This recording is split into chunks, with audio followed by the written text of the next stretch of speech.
being our resource person for today. Thank you for inviting me, and you always come up with these wonderful ideas, and I'm happy to be here today. Okay, so before we start with Rahul, guys, a little, what is the topic going to be all about? So France is the birthplace of cinema and was responsible for many of its significant contributions to the art form and the filmmaking process itself. Several important cinematic movements, including the Nouvelle Vague, began in the country.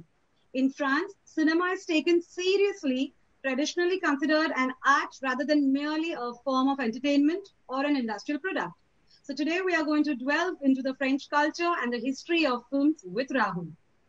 Guys, before we ask Rahul to speak, we should know more about Rahul. So it's going to take me a few minutes, but it's important to know this person.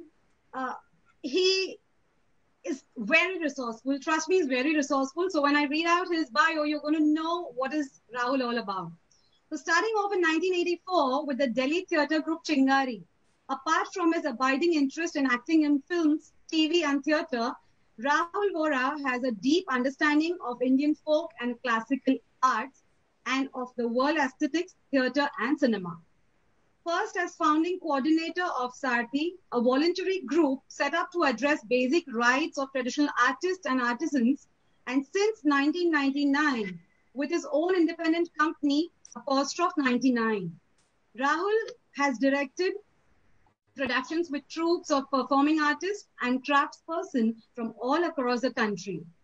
Some of his famous projects include The Gypsy Road and Navrasa at the festival Printemps des Comédiens Montpellier and in the Reunion Island, Jalak at the World Cultural Forum Barcelona in 2004, and the Palace of Winds with an international cast of artists from 6 countries to inaugurate the festival Printemps des Comédiens.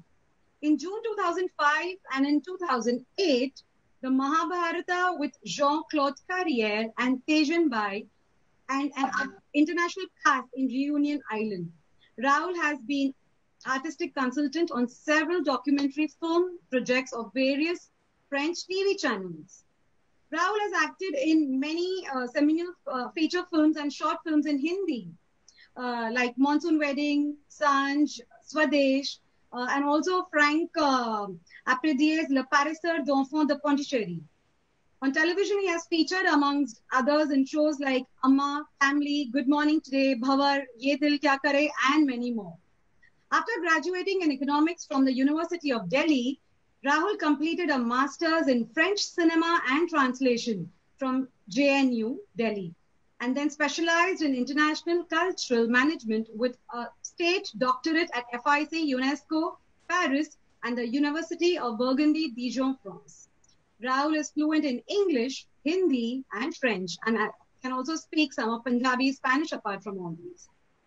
Rahul was also a consultant to Jean-Claude Carrière for his book, Dictionary of India Lovers, and has delivered lectures on the influence of Panchatantra and ancient Indian literature on La Fontaine's fables in the festival Lire en Fête.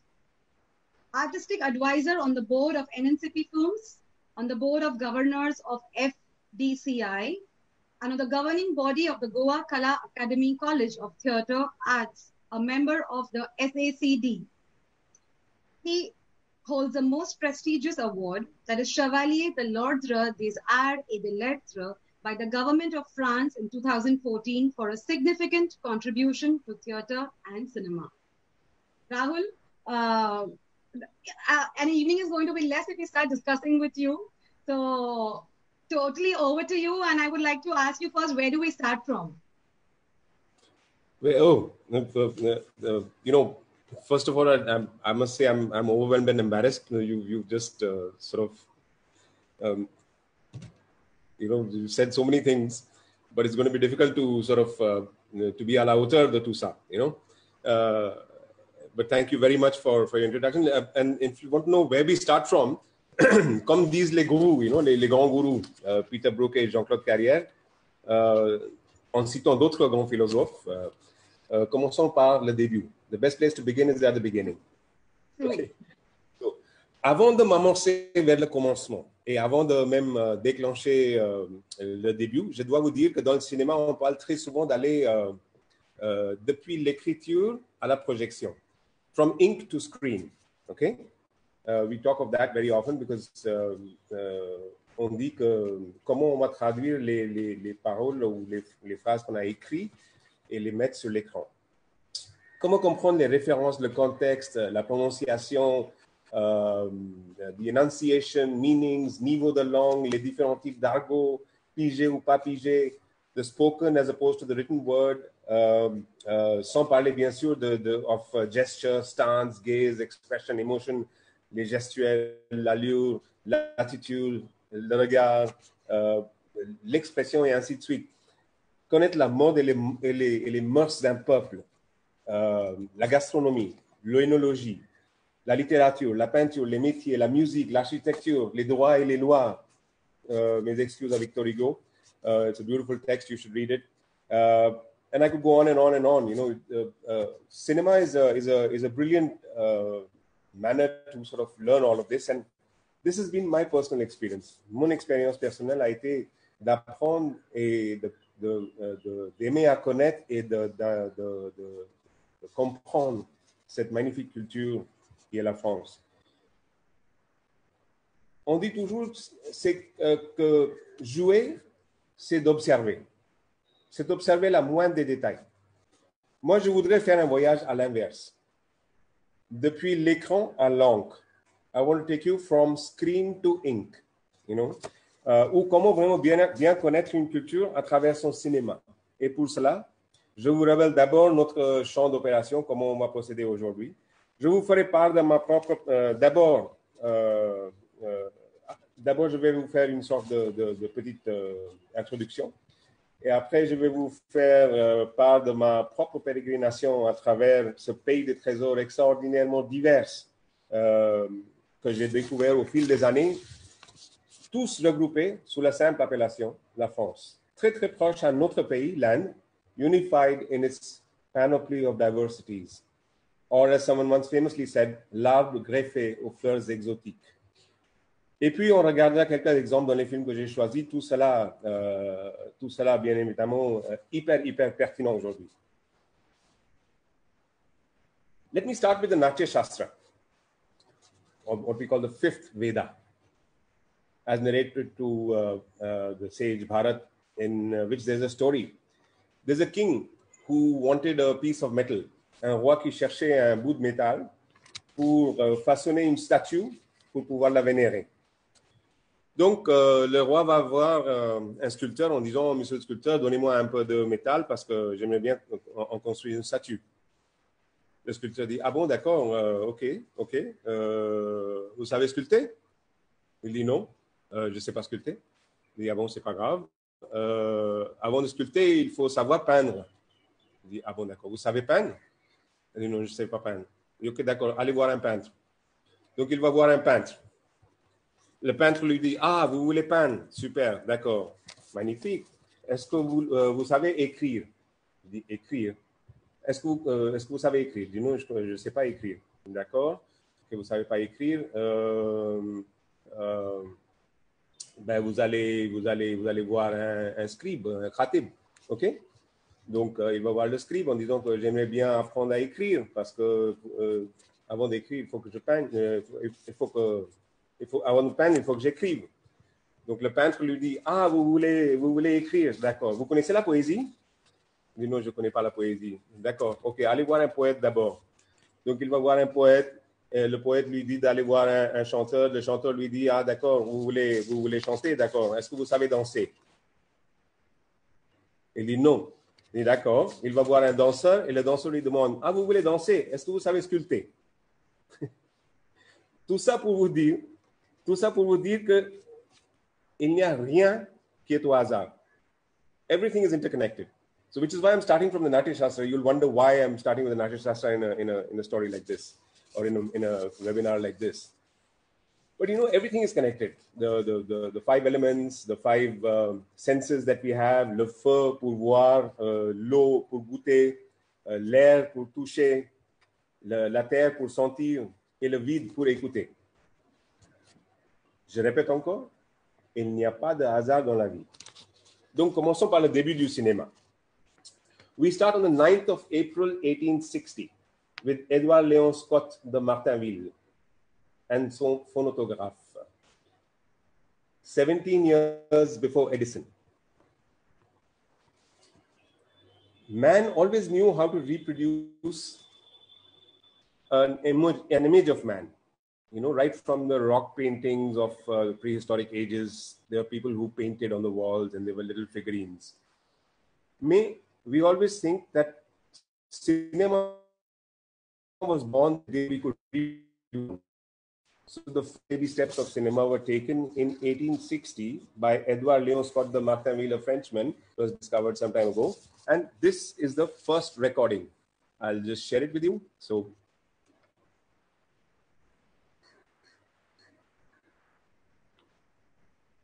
if you'll give me, if you'll bear with me, a lot of this is going to happen today when we are doing this conference. But I shall make sure that I don't bore you too much while waiting for things like this. So this is the film that I'm going to share.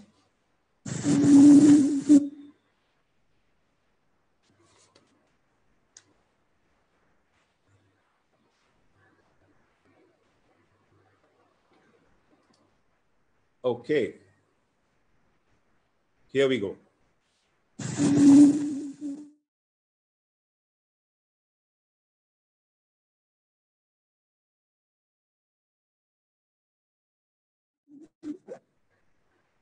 I'll play it again just in case you didn't get it.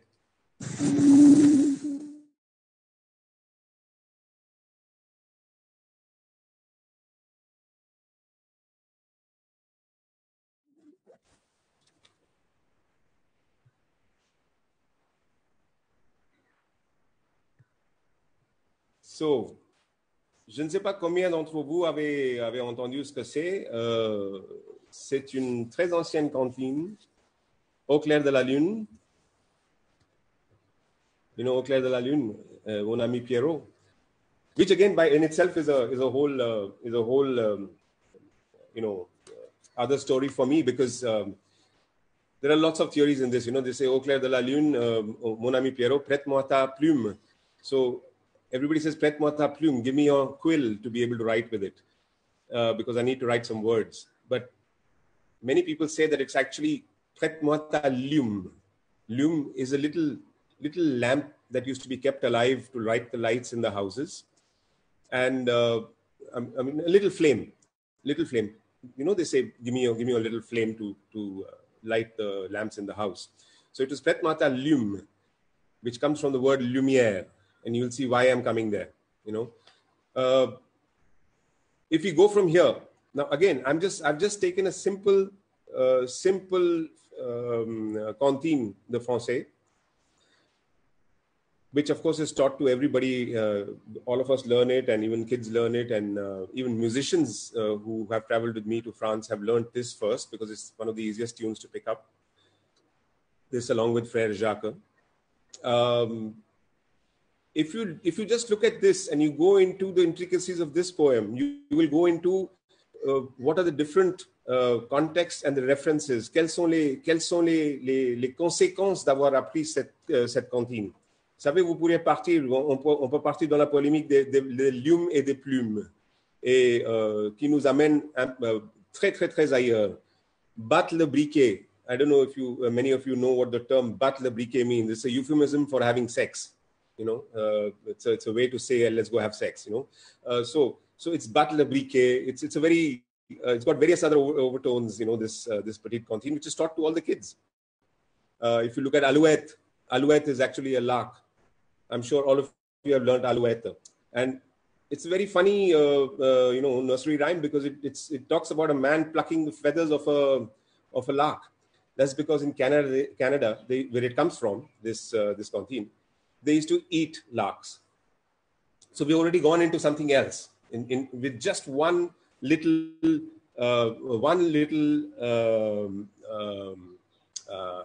nursery rhyme and a little audio image of that. We've gone already into the history of nursery rhymes. We've gone into various interpretations.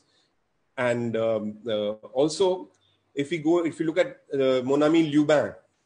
Now, Lubin will take you to another space altogether. Lubin used to be the parfumer of the queens, the perfumer. Et si vous voulez aller là-bas, on entrera dans un autre sens. Donc, je vous ai dit, il y a tous les sens qui sont connectés. Pour moi, quand on regarde juste une cantine, on regarde 10 000 choses à la fois. Et donc, c'est ça qui ouvre toute la culture. C'est pas seulement des paroles. Donc, c'est pour ça que j'ai dit, je viens depuis l'écran jusqu'à l'encre et ailleurs. We can talk of, les incroyables, les merveilleuses, tout ça, ça vient avec des lieux. I can show you some things why I started with Lume and Lumière, because we will go back to watching a couple of films very quickly. These were the first two films produced by the Lumière brothers. Auguste and Louis Lumière were two brothers who are credited with having invented cinema and made the first ever film produced in 1895. It was projected in Paris. The film, we'll watch it just now. Since this is an educational forum, I can safely show you the films. Otherwise, there will be copyright issues. And those are very tricky and serious discussions, sensitive discussions right now. I'm going to share the screen and take you through another two films. I'll tell you, this is a very interesting story because I met the grandson of Auguste Lumière here in Bombay, and he told me the story of a very interesting story which I'm going to share with you in a second once we watch these films. So let's go to the first film. So this was the first film ever projected in any format.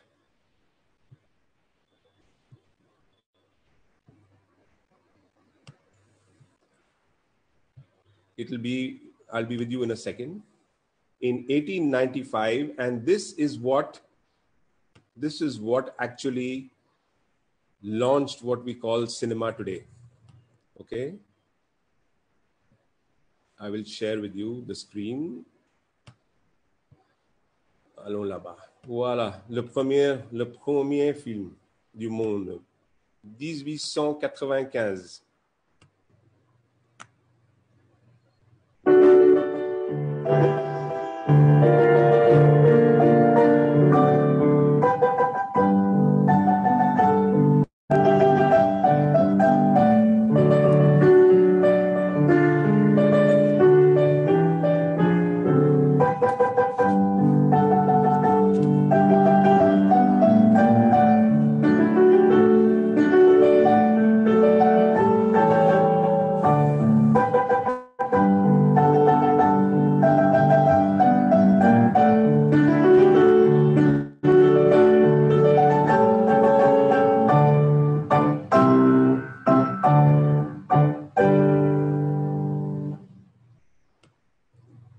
So I have to tell you one interesting fact about this is that,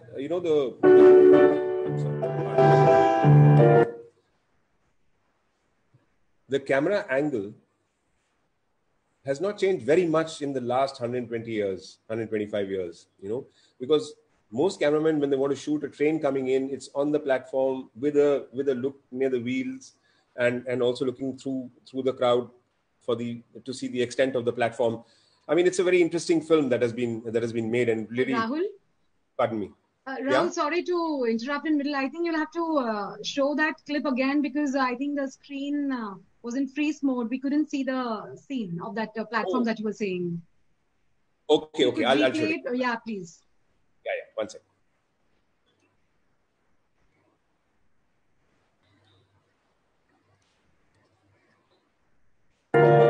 Yes.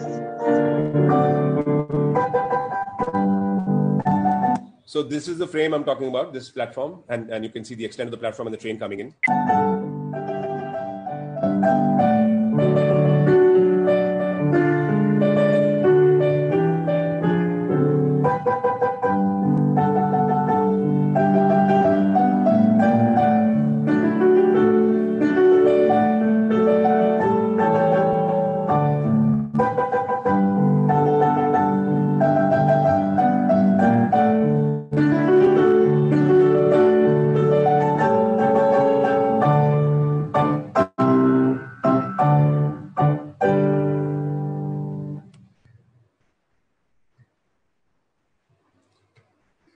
you got that. You saw that that particular film. I'm going to take you to another film very quickly, and then come back to the story I was telling you, which is this is another film they made in the same year, which is the exit from their factory, from the factory of the Lumiere brothers, right? And this will probably be without any sound.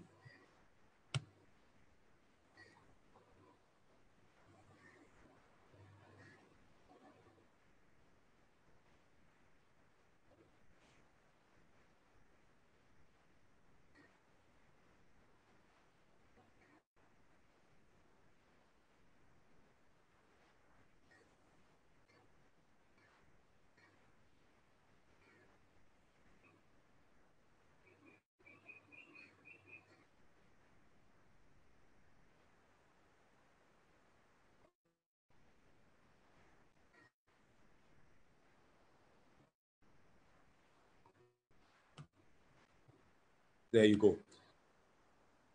So, these are the first two films. And why am I showing you these two films? Is because I think I may have had a technical issue. Is that, can you hear me? Yes, we can hear you, Rahul. Okay, thank you. Thank you. So why am I talking about these two films? The links between India and France go back many, many centuries. I mean, I could start with much before, but even if I was to go to Taj Mahal and talk of Austin de Bordeaux, who came to do all the gold work which has been done in Taj Mahal, I mean, I can go anywhere for the Indo-French cooperation, especially the artistic cooperation. But very importantly, in terms of cinema, so a few years ago, there was Max Lefranc Lumière, the grandson of Auguste, who came to Bombay for a film festival, and we were at the same festival. I got chatting with him, and he told us this marvelous story. So in 1895, 125 years ago, precisely, 1895, they made these two films and they projected them to the public in Paris, and they were a big success. So a producer wanted to take them to show them in Australia. He set off on a ship with the films to Australia from France. And those were the days when the routes were, of course, taking you through India and through, the Indian Ocean, of course. We had to pass through Indian Ocean to get to Australia and all that. The ship developed some technical trouble and had to dock in Bombay. And here in Bombay, he was told, this is 1897. In Bombay, he was told that it's going to take about a month and a half for the ship to get repaired. And this man was going crazy. I mean, a producer being a producer, they haven't changed very much, even then, even now after 125 years. So he says, I can't have my film sitting with me like this and not earning money. So what he did was he got off the ship with the films, hired a hotel in Bombay called the Watson Hotel, and that building still stands today. So it's a historical building. We all love it. We venerate it. Il est descendu. Il a pris les deux films et il a demandé à cette époque-là, 1897, 1897, il a demandé 1 roupie pour entrer. 1 rupee for the entry at that time. 1897, you can imagine how much money that must be today. The film was a super success.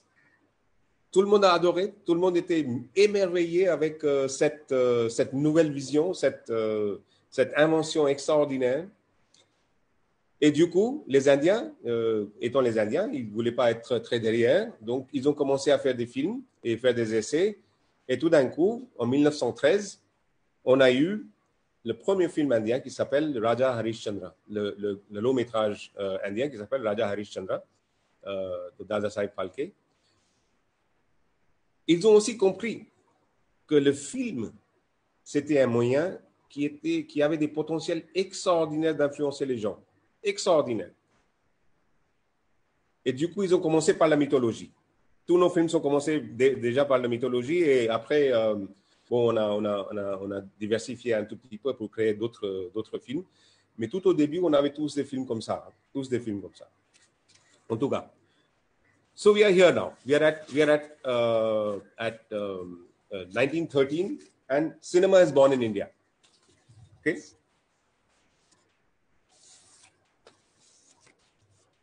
Now, this was the first part that I wanted to talk about, Bijal.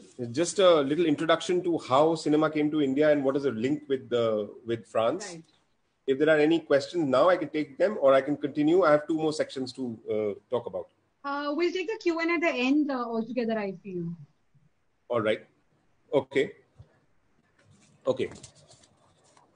So, Rahul, just 1 minute. There are a lot of people who have joined in on Facebook Live as well. I would just like to repeat, dear audience, if you have any questions related to our topic of the webinar for our resource person, please post it in the Q&A section on the Zoom.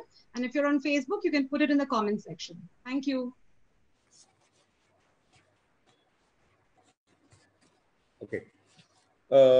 Donc ça, c'était la première partie. Je voulais juste situer le cinéma et situer juste la relation entre l'Inde et la France vis-à-vis du cinéma et comment, depuis... enfin, le cinéma existe en Inde juste 2 ans après que ça a été inventé en France. Donc, c'était un des premiers pays à trouver le cinéma. Et on dit en Inde, we say in India that there are only 3 religions in India. Cricket, religion and cinéma. Donc, cinéma est devenu vraiment le cinéma est vraiment ça fait partie de la culture générale de ce pays extraordinaire, millénaire. Et maintenant, j'aimerais bien vous faire part de mon voyage, mes pérégrinations à travers le monde du cinéma et du théâtre français. Ce que je vous dis maintenant, c'est sans prétention du tout, please. It's not for me. Mais ça flatte plutôt mes formateurs. On m'a souvent fait la réflexion, mais comment est-ce que vous parlez un français si merveilleux? Et à laquelle j'ai toujours répondu, j'ai eu de très bons profs. Faisons une marche arrière et rembobinons un tout petit peu pour 1 minute. Je vous remercie déjà pour votre patience et pour votre attention et que vous m'accordez. Juste entre guillemets, j'étais fils de pilote de chasse et je savais déjà à l'âge de 6 ans que soit j'allais finir dans le cockpit d'un avion chasseur, soit devant les feux de la rampe. Mais comme je déteste saluer les gens que je n'arrive pas à respecter, le choix a été fait d'emblée. Donc, I passed out of school in 82, but before that, I'd already watched all the Pink Panther movies, with Peter Sellers or Chef Inspector Jacques Clouson, and could imitate a French accent, pretty well. I'm talking about 1982 already. And then in 1984, when I was doing my BA honors in economics, and I'm sure if there are any students here, they would love to hear this. In 1984, I failed in my 2nd year, along with 40 of my classmates in Delhi. I was 22 years old then.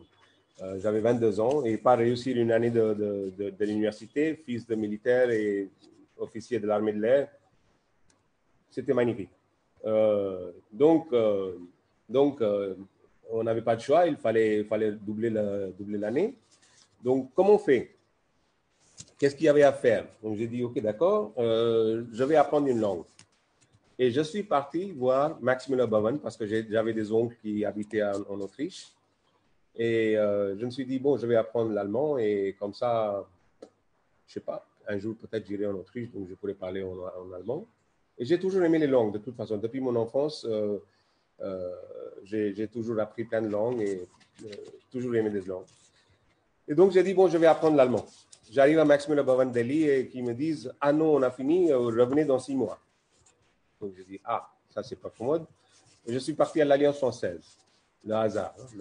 Je suis parti à l'Alliance française qui me dit, ah, on a une dernière place si vous voulez.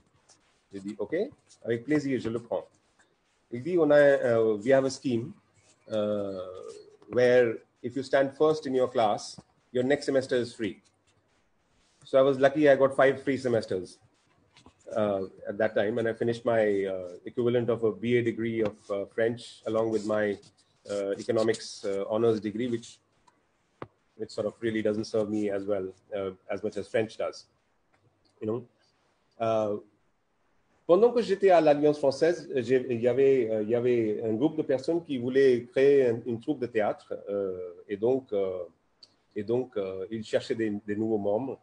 Et moi, je me suis tout de suite inscrit pour jouer dans le théâtre. C'était déjà depuis mon enfance, je savais que j'allais être acteur.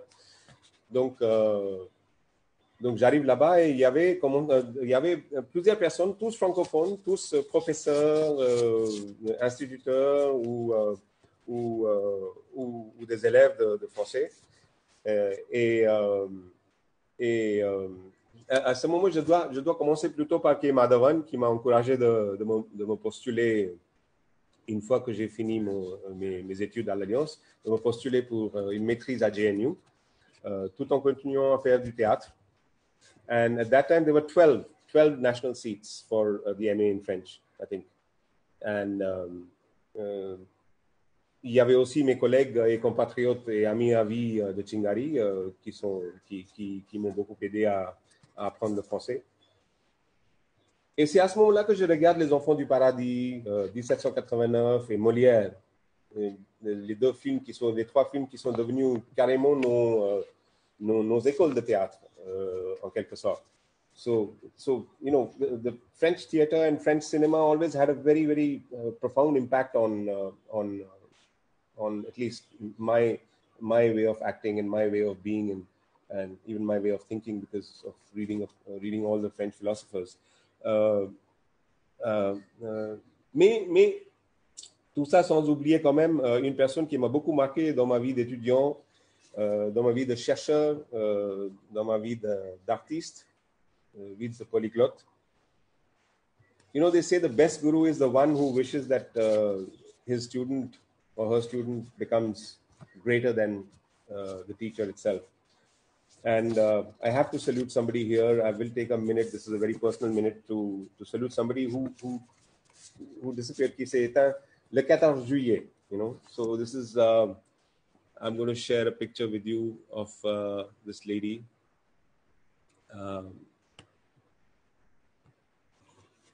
Who was instrumental. I'll come back to you in a second. Absolutely instrumental in making me who I am today. Madame Laurence Bastille, who passed away, you know, and on the 14th of July, exactly.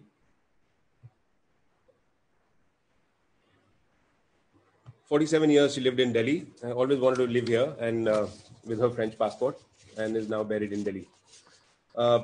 So why am I naming her? Because, you know, for 33 years we have remained in contact. She's been in touch with me, following me in everything that I've done. Have also helped me in certain places. I even had her translate a few things for me for one of my shows.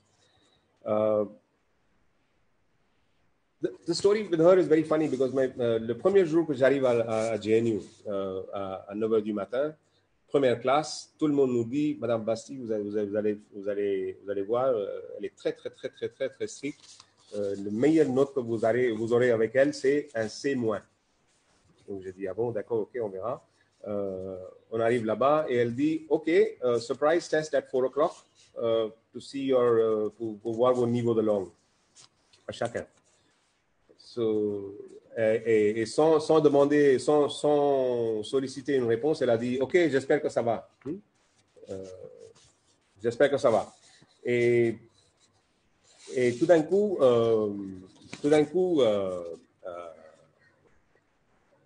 j'ai dit, Madame, je ne pourrai pas parce que je suis très occupé. J'ai une répétition et je travaille avec les artistes et c'est pas possible. Ah bon, d'accord. Qu'est-ce que vous faites à 7h du soir? J'ai dit, à 7h du soir, je suis libre. 8h, j'ai des répétitions. J'ai dit, d'accord, vous allez passer à la maison pour prendre votre test là-bas. Parce que de toute façon, ce que vous allez apprendre à l'extérieur de ces 4 murs, c'est beaucoup plus que ce que vous allez apprendre à l'intérieur. And now I'm going to rush through this because I don't think you want to be bored with my personal experiences, but the interesting part is that while we were doing MA in French translation in JNU, there was another professor, Alexis Tadier, who was just 2 years my senior, but was already a doctorate from Oxford. He suddenly discovered the French embassy, the cultural center, and Service Culturel, and its vast, you know, the cavern, Alibaba's cavern of films, and said, why don't we watch films to learn French? And that's when the love with French film started. So we watched, Napoleon with Abel Gance. We watched Au Hasard Balthazar. We watched, 100 movies. Pickpocket, The Bresson. So many movies. And those movies are the ones which brought us into touch with all these various aspects of French life. So let me, without any further ado, take you into a few films that we will watch. But we're not watching the full film. We're watching just a couple of excerpts of the films.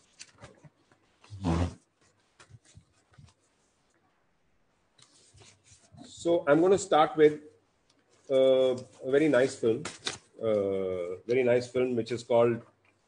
Which is actually made in 1962. And it's a film called Les Parapluies de Cherbourg.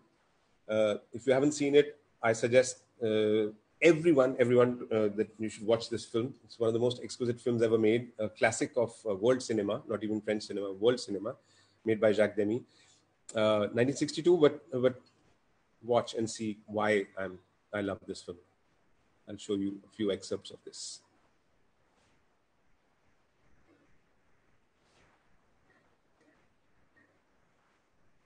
I hope you can see it fully. Yeah, but you have not played. So I'm sure most of you know this festival. This little tradition in France called La Galette des Rois, and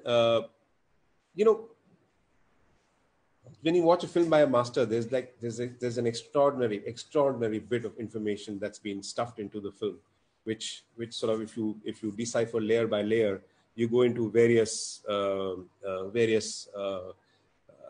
dimensions. Vous pouvez aller vraiment dans la profondeur des choses en regardant juste 4 images à l'écran. So I'm going to leave this film because I could go on and on and on about this film. It's one of my favorite ones. Because we don't have much time, I'm going to move on to the next one. Et Bijal le sait, si vous me laissez parler, je continue toute la nuit. Oui, on peut continuer, Rahul.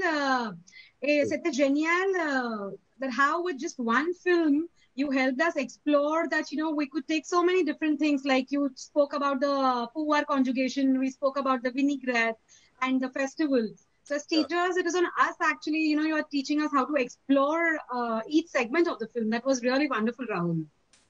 It's not, I'm not trying to teach you anything, please. Not teach, as in, I think it was a takeaway for us as well, that with each film, we can do so many things. And we're looking forward to see more clippings from you right now. Yeah, so let's go to a film which is extraordinary, which was again, Jean-Pierre Melville, who made a film in 1949, I think it was, if I'm not mistaken. Okay. It's made from, this is a film which was made in just after the Second World War, but it's a film of the wartime. And this particular film, if you'll give me 10 seconds, I love this film because what it does, and I have just 4 or 5 clips from this film to show you. The rest I would love to watch a full film together with you guys some other time, but right now, let's go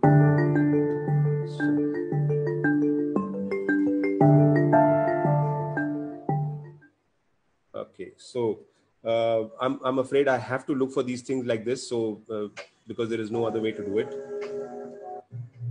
Chez moi, c'est bien. Tu connaissais toute l'Europe. Culturelle. On a vu. Pour les enfants, barbares et dissipés. C'est maintenant gloire. Pourtant, la bête vaut. I'm putting on subtitles for you, so you can also watch it. So this is a film which I don't think anybody has the guts today. Director has the guts today to make a film like this with 3 people in one room. It's a Nazi officer who comes and occupies the house of an old man and his niece, and the whole film is about monologues of this Nazi officer every evening in the smoking room of this small family, who have all of 6 dialogues in the film. The rest is all him. So I'm going to show you part of this film, which is one of my favorites because of, it shows you so when I was in France in 1989, just to go back a little bit, I had taken 4 visas. You know, I had a visa for Austria, for Germany, for France, and for England, because at that time there was no Europe, right? But then, c'était les jours grisants des années 80 et 89 plutôt. We were doing a play which was with the TNS, Théâtre National de Strasbourg, with Jacques Lassalle, who later on became the Comédie Française director, to commemorate the bicentenaire de la Révolution française en 1989, au lieu de 1789. And that's when the Berlin Wall fell down. Maastricht happened immediately after that, and then Schengen, and there we are today. So we have one visa for 27 countries. I mean, it just led to a whole unification of Europe. Wonder when that will happen in our parts of the world, but anyway, this is a moment in time which describes the coming of that time. Now, this is 1949, so you can only look at what the director is looking at that time, right? Let's see. Vaut mieux qu'elle ne semble. Oh, elle n'est pas trop dégrossie. Elle est maladroite, brutale. Elle paraît rustre auprès de la belle si fine. Mais elle a du cœur. Oui, elle a une âme qui aspire à s'élever. Si la belle voulait. La belle met longtemps à vouloir. Pourtant, peu à peu, elle découvre au fond des yeux du geôlier haï une lueur. Un reflet où peut se lire la prière et l'amour. Elle sent moins la patte pesante, moins les chaînes de sa prison. Elle cesse de haïr. Cette constance la touche. Elle tend la main. Aussitôt, la bête se transforme. Le sortilège qui la maintenait dans ce pelage barbare et dissipé. I'm quickly skipping to another part, which, again, extraordinary genius of the director to take us here. You know, give me a second.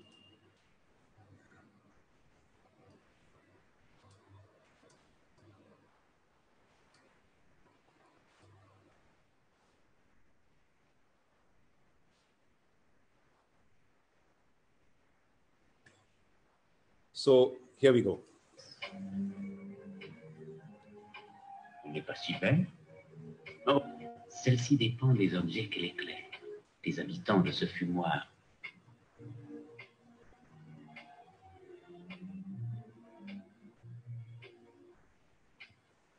Pourquoi aimais-je tant cette pièce? Elle n'est pas si belle. Oh, pardonnez-moi, je veux dire, ce n'est pas une pièce de musée. Vos meubles, on ne dirait pas, voici des merveilles, non. Mais cette pièce a une âme. Toute cette maison a une âme. Balzac, Baudelaire, Corneille, Descartes, Fénelon, Gautier, Hugo. Quel appel! Et je n'en suis qu'à la lettre H. Ni Molière, ni Racine, ni Rabelais. Ni Pascal, ni Stendhal, ni Voltaire, ni Montaigne, ni tous les autres. Les Anglais, on pense aussitôt Shakespeare. Les Italiens, Dante. L'Espagne, Cervantes. Et nous, tout de suite, Goethe. Après, il faut chercher. Mais si on dit « et la France », alors qui surgit à l'instant? Molière, Racine, Hugo, Voltaire, Rabelais ou quel autre? Ils se pressent, ils sont comme une foule à l'entrée d'un théâtre, on ne sait pas qui faire entrer d'abord. Mais pour la musique, alors, c'est chez nous. Bach, Handel, Beethoven, Wagner, Mozart. So a beautiful film called Le Silence de la Mer. It's based on a book, but let me jump. So this gives you a very chilling example of France under the occupation by Nazi Germany. At the same point of time, vous avez fait un survol de tout ce qui est littérature et des arts de l'Europe. et comment on peut les diviser facilement au bout de 2 phrases. Il a tout récapitulé. Donc, seulement les génies, les maîtres génies des réalisateurs arrivent à faire ça. Sautons, allons un peu plus loin. Let's go a bit further. Let me take you to 1949 Paris, which you may not have seen. Yeah.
So we can I can continue watching these films, even though they are such old films. But let me take you now to a beautiful expression which one rarely uses these days. So and gives you le niveau de langue qui était utilisé à l'époque, ce qui est extraordinaire.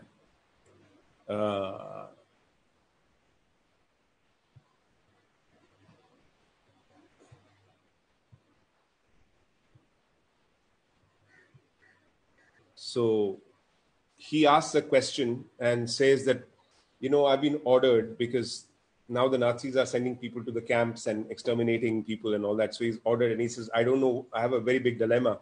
Est-ce que j'écoute les ordres de mes supérieurs ou est-ce que je suis ce que je ressens dans mon corps? Because he's a guy who's in love with France from his childhood.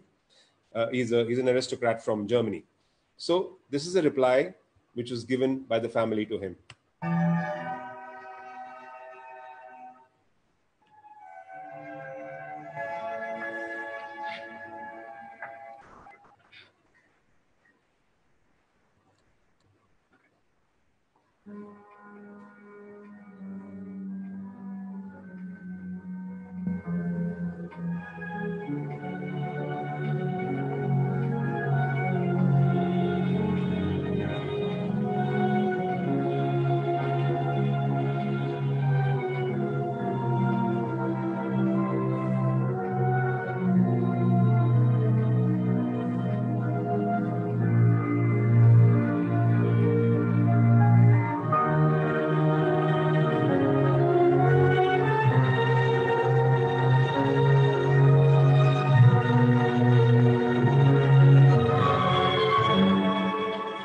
That's right, Vohra.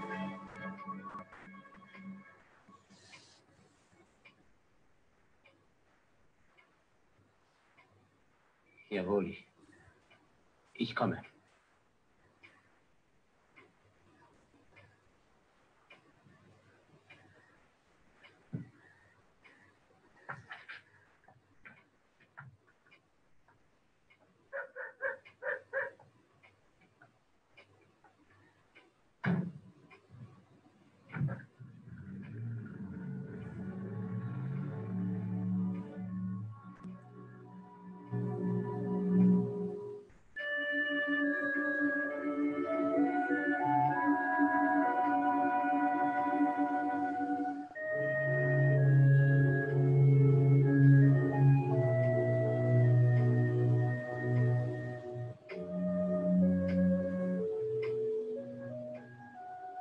nièce m'avait préparé le déjeuner comme chaque jour.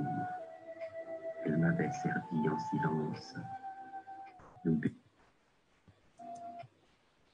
Oh, this is me trying to make you listen to it correctly and ending up ruining it in the process. Give me 10 seconds. Sorry for that. Here, just start this. This is a beautiful sentence.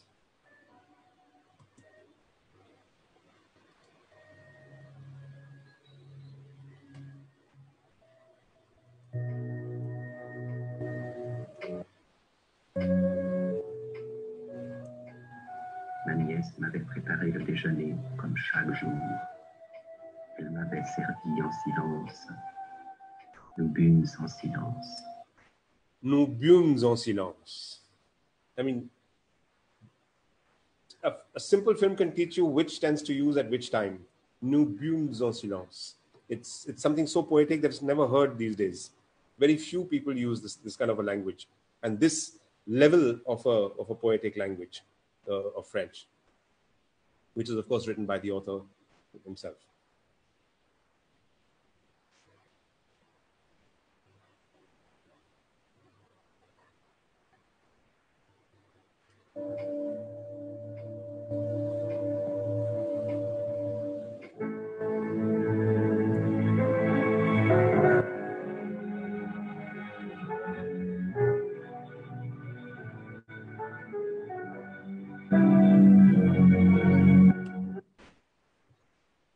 So this film, I'll stop here. So I'm just saying that, you know, it's so beautiful to use, you know, with a simple sequence like this, you can figure out what tense makes sense where. You know, qui dit nous buvons en silence, nous buvions en silence, nous bûmes en silence. You know, so it's a beautiful way to even learn various levels of dialogues as well. You know, and various levels of French and speaking French and actually understanding where the tense comes from and why it should be used over there. Let's switch to another film, and then. Or should we stop? We can, because I can carry on with 40 films like this, Bijal. We can have one more clipping, Rahul, and then there are a few people who would like to get some answers from you, so I can take up the Q&A. Okay, so take one more clipping. What should I take you to? Should I take you into? I have two films which I want, two clippings which I wanted to show you: French Cancan and Zazie dans le métro. Please go ahead. Both are interesting. I'm sure the audience is going to love both the films. So please go ahead. Let me take you to Zazie first. I wanted to show you many clippings, but here's something which is very funny. You know, so let's go to some very funny dialogues in the film. So that could be, and we'll finish with the French Cancan.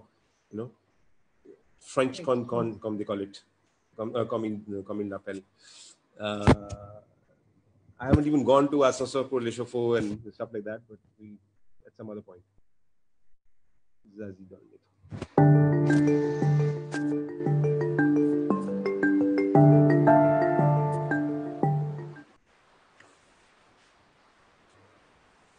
Okay, I'm taking you to. Non. Un coup de hache. Ça va être drôle.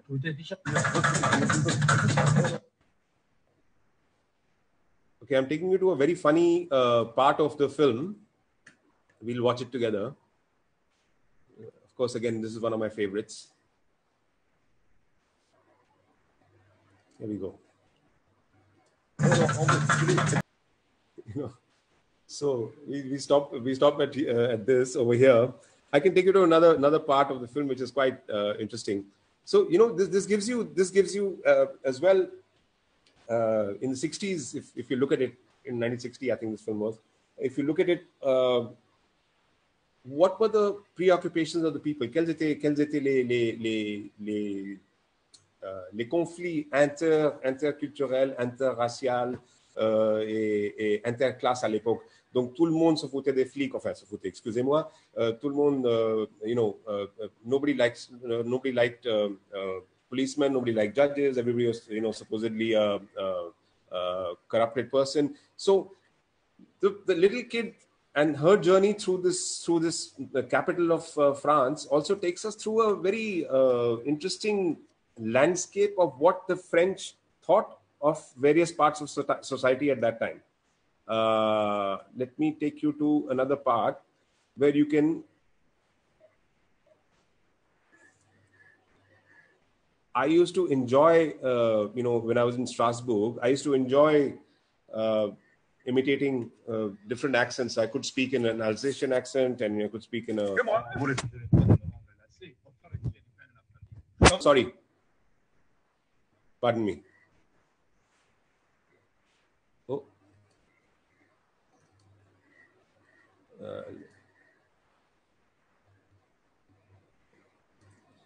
Yeah, so just to give you a little overview that this is, so if somebody was to go to Paris, you'll find like 1,500 accents over there, and all speaking French, of course. But here are a few which are in the streets, so you can see these. So let's go to a little this thing, a quick. So I mean, I don't want to show you the full film because that will really take away your fun or the end, which is a hilarious, one of the most far out climaxes of cinema of all time. Let me take you through something else. Let's go to another film. Let's go to French Concorde, and I can finish over there. Is that okay with you, Bijal? Yes, Rahul, that should be good. Okay.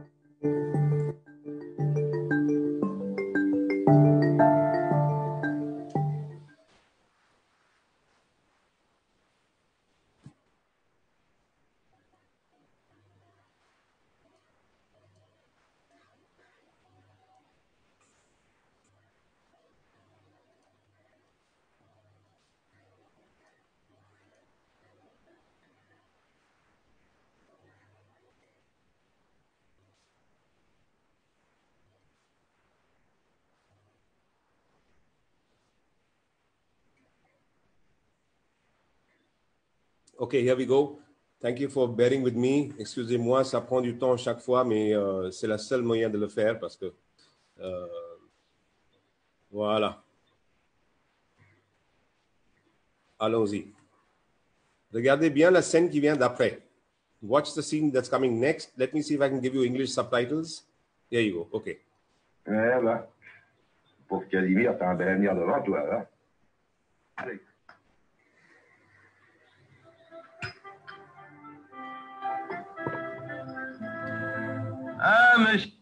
So this is just to tell you that you don't learn only good things in France. You learn some interesting things as well. How to drink absinthe.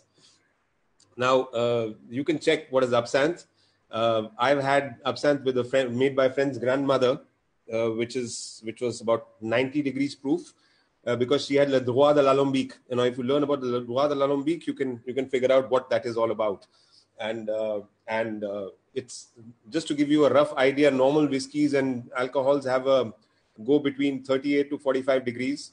This is 85 to 90 degrees proof absinthe, and it's drunk like this with a fountain of water over it, a bit of sugar, which falls into your absinthe. I wanted to show you. You can look up what is a fontaine d'absinthe or fountain absinthe fountains to look at it. It's quite an interesting image. I do have a photo, but let's go quickly to something else right now. And let me take you to Montmartre in the 50s. One of the most beautiful places in Paris. 26, 27. Here we go. Back a little bit, you will watch. I'm purposely doing this so you can watch a few images of the film.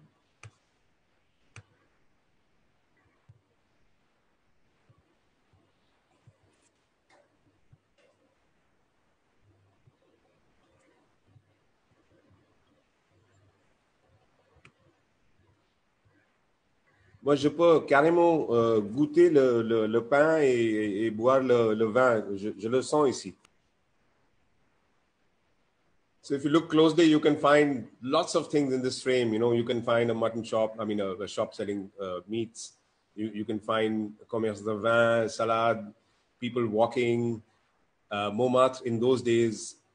You know, it's a whole ethos which is captured in this particular frame, along with the lighting. Don't miss the lighting, because this is the kind of lighting that one would get to see in Paris very often. And in fact, it was one of the first cultural shocks I got, to be able to have dinner by bright sunlight at 10 o'clock at night. Actually 8:30 at night, but it was almost like 10 o'clock. And you know, the sun was still up with the daylight saving time. So it's one of the first things that hits you as an Indian when you travel to France. But this is the kind of lights that you get to see. Let me quickly take you to one space, and then we can stop there. I want to show you how even we've seen many things. We've seen how to learn about tenses. We've seen how to learn about music, about like mode. You can see the you know, the dressing sense. You can see eating sense. We've gone to salads. We've gone drinking. Let me take you to one more place, which is gestures, les gestuels. You know, which really make up what a country is all about. So we go into one which is an interesting one. Do notice the guys talking to each other through their hands. Okay. I hope I haven't shared it as yet. One second. There we go. How many of you got that? But it's quite a French thing to say. You know, just prends ses affaires et éjecte-le. You know, I mean, just pack his bloody stuff and throw him out of the hotel. You know? So this is pretty used in France as well. So you know, you can learn about everything if you just observe. That's it. You can learn about how people talk with their hands. You know, how people use gestures to say things which normally are not said. You know, in words. That was one last one, and I'm going to take you to one. I'll finish with a favorite of mine, which is the music halls of Paris at that time. I'm not going to take you to the climax of this film, which is again brilliant. Let's go to one more place, and then we can finish over there. 11.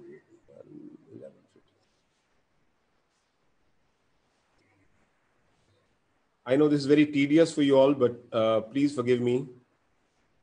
I wanted to do it like this so that you could see some things of Paris.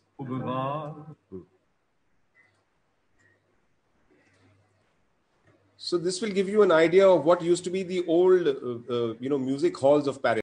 So on that lovely, timeless voice of Edith Piaf, I bring my expose to a close, and I open to questions. Rahul, first of all, thank you so much. It was absolute pleasure to be with you, and it was like, you know, one more clipping it went on, especially like, you know, because of the pandemic, many of us couldn't travel to France, which we usually do in the month of May, being teachers with our students or ourselves. So it was like, you know, getting transported to France and its culture.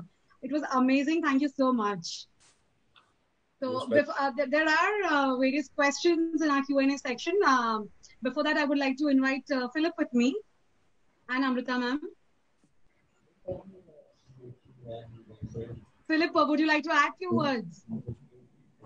Oui, je voudrais simplement remercier Rahul Vohra parce qu'il nous a fait voyager dans le cinéma français là, cet après-midi. Son choix de film était tout simplement merveilleux et c'était vraiment un grand plaisir de l'écouter. Je voudrais juste faire une petite précision. Les parapluies de Cherbourg, ils n'ont pas été tournés à Cherbourg par Jacques Demy, mais à Rochefort. Rochefort-sur-Mer, qui est la ville où j'ai fait mes premiers pas en tant que professeur d'anglais il y a plus de 35 ans. Une petite ville que j'aime beaucoup. Voilà, ça c'était pour l'anecdote. Et puis je voudrais dire aussi que pour ceux qui aiment le cinéma français, qui s'intéressent au cinéma français, ils peuvent retrouver sur IF Cinéma un très beau documentaire de Bertrand Tavernier qui est sorti en 2016, si je crois bien, et intitulé Voyage à travers le cinéma français, et qui part des Frères Lumière jusqu'à aujourd'hui, à travers une sélection de films choisis par Bertrand Tavernier et avec les commentaires de ce grand réalisateur. Et c'est vraiment très, très intéressant. Voilà. Thank you, Philip. So we'll move on to Q&A section. And before I start with Q&A, we have received a few suggestions and queries from many teachers from India. So I would like to add that Indo-French Hub, in association with EF Cinema, that is part of Institut Français, we also have this French Ciné Hub, where we showcase movies and do a fiche pédagogique and a discussion with your students. So if you all have any queries or you'd like to arrange something like that, you can please write an email to us at bonjour@indofrenchhub.com. Okay, so Rahul, it's going to be interesting to have a mixed bag of Q&A over here. So I'll start with the first one. We have it from Sushma Ramchandani. She has written, help me learn the low grades, that is 5th, 6th, 7th, with the help of movies. How can she use movies for this young kids from 5th to 7th grade? Okay, there are some extraordinary films for children. Extraordinary films. I mean, you can watch. I can give you a list, or you can ask, anybody in the French embassy, Mr. Guillien. He can give you fantastic films to show. There are for children, especially there are brilliant films. I mean, but a film like a Zazie may not suit them. Just sorry to interrupt. I think she wants to know is, how do you use film for a lower grade? Just show them a film, or can you give them some hints how to take it up in the class? Exactly what I just did. Just take a section of the film. You don't show the full film. Take a section of the film which you feel is most pertinent, and let the children tell you what they've seen in the frame. Right. And make a list of 40 things that they've seen or 20 things they've seen in the frame, and then take up that as a topic. So if they saw, let's say, a wine merchant, they can talk of wines, or they can talk of something else. I mean, so maybe not for children, for wines for children, but they look up a salad. So maybe they can do salad dressings, or they can talk about what kind of salads they eat. Whether vegetarian food is better or non-vegetarian food is better. There are so many discussions you can have. Right. So I think it's equally important for us to get creative when we are exploring a film, right? Absolutely. Right. Like I said, I had very good teachers. So this interest came from watching films with them. Right. Okay. So our next question is from Alpna Palkiwale. Her question is: Est-ce que vous croyez que ces petites nuances culturelles sont perdues en sous-titrage? Pour les spectateurs étrangers, plusieurs fois on affronte la difficulté de transmettre l'élément culturel à travers des sous-titres. Comment on peut déborder telle perte? Apprendre la langue. Apprenez la langue d'abord. Mais si vous n'avez pas la langue, les sous-titrages, ça vous aide quand même à avoir une compréhension de base. Et après, vous pourrez creuser plus loin pour aller voir. Mais je dois vous admettre sans aucune prétention, c'est quand même plus de 40 ans d'association avec la France et la culture française que j'ai pour pouvoir regarder les choses comme ça. Mais c'est vrai que si on est guidé dans les bonnes directions, dans les bonnes conditions et dans les bonnes directions, nous, on peut commencer à regarder les choses comme ça. I will just add a small thing over here, going on the point that you mentioned. Once under the banner of French Ciné Hub, we had organized a French screening for a group of students, young students. So for the first screening, we had subtitles in English. Okay, so they could relate to it because they were too naive. And then after a few days, we did a screening again, but the subtitles were in French. So, they were getting a little comfortable with the translation words and also. Maybe that is one technique which teachers can also use. Okay. Next is, pourriez-vous suggérer quelques films qu'on doit voir pour améliorer la langue? Je pense tous les films. Well. I think Philip would also like to add something in this. Non, juste pour répondre à cette question, sur la plateforme IF Cinéma, vous avez certains films qui sont accompagnés de documents, de critiques sur le film que vous pouvez lire directement en français ou dans leur traduction en anglais. Vous avez également des fiches pédagogiques qui sont adaptées à certains niveaux, en général à partir du niveau A2 du cadre européen. Donc, lorsque vous voyez qu'un film peut être visionné par des élèves de niveau A2, c'est déjà un très bon indicateur. Voilà, ça c'est le côté un peu pédagogique. Oui. Il y a des films extraordinaires. Vous pourrez regarder les films, enfin tous les films qui sont basés sur les livres, Le Silence de la mer par exemple, ça c'est extraordinaire parce que pour améliorer votre niveau de langue, et c'est très clair, c'est sans accent même, donc c'est bien énoncé, donc vous pourrez bien comprendre les mots. Okay. Rahul, next seems to be very interesting. It's from Sachi Ahuja. She's asking, ma question est, qui était votre rôle modèle quand vous étiez jeune? Qui était mon rôle modèle? Quand vous étiez jeune. And to that, Gautam has also written a statement. Je crois bien que son rôle modèle pendant sa jeunesse n'était que Rahul Vohra, n'est-ce pas? No. I've had j'avais beaucoup de role models. I had many role models, of course, but some of the most,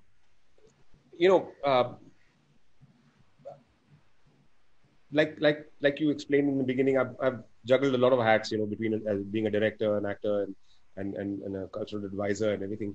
So there were various people who were models.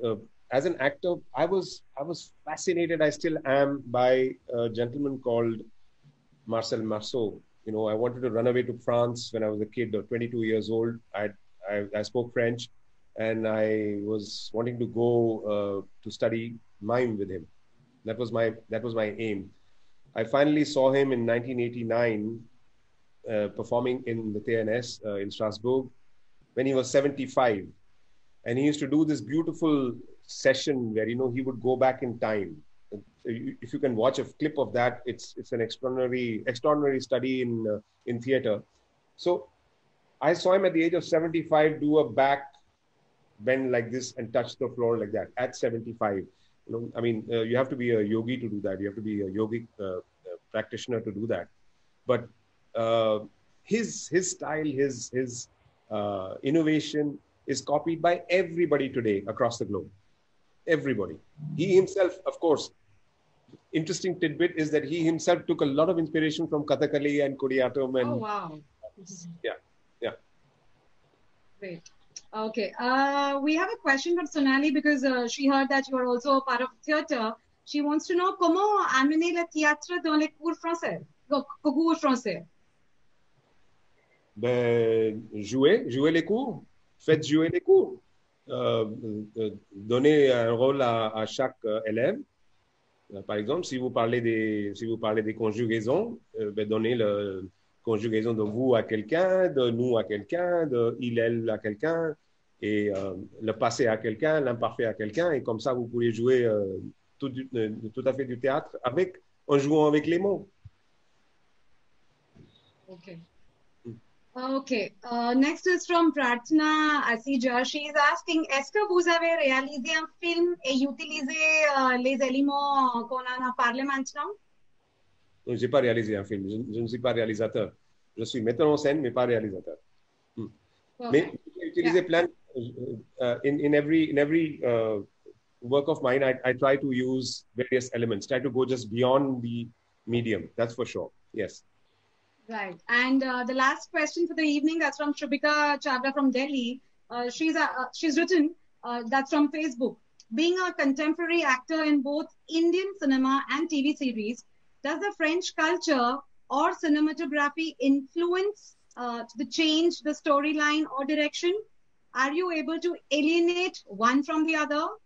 And since the genre you have played is mostly romantic, being in Alsace, has a depiction of World War II and Indian independence influenced you in any way, or has the culture inspired you? And the last thing, any personal favorite movie that you can mention? Yeah, all of these are my favorite movies. So and there's lots more. You can see lots more. But yeah, one of my favorite movies is of course Breathless, Wood Soup by Jean-Luc Godard. I did my MA thesis on that film, so so it remains a film very close to my heart. And Belmondo is one of my favorite actors. And I had a wonderful chance to work with his protege called Jean Dujardin in a film recently with Claude Lelouch. We did a film called Amplitude together a few years ago. You know, I don't think we need to separate. What was the name? Pardon me. What was the name? Aditi. Yes. Aditi. No, Aditi. the last question was from Shubhika.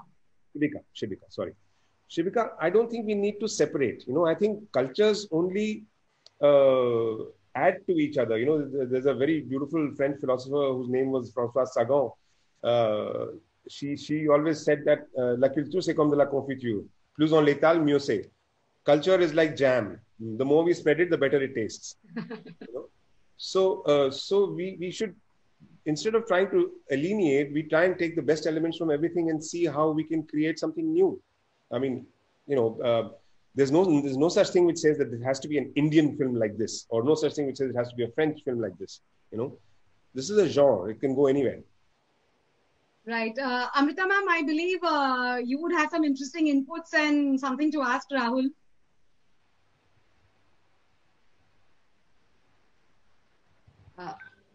Amrita ma'am? We have lost connection. Oh, I think she's yeah, okay. She's muted, so, I think. Yeah, now she's muted and I can't, anyways. So thank you, Rahul. This was absolutely amazing, and our audience is very happy to get all the answers. Thank you so much, and we'll also jot down few films and try to share it with our audience, you know, which movie to start with and all. And we'll soon also pass on the message to all our audience. If we are conducting any screenings with Institut Français and IF Cinema, we'll get in touch with all of you all. Thank you so much, everyone, for being with us. Thank you, everyone who's on YouTube Live as well as Facebook Live. Thank you so much. Have a great evening, all of you. Thank you. Merci beaucoup. Thank you.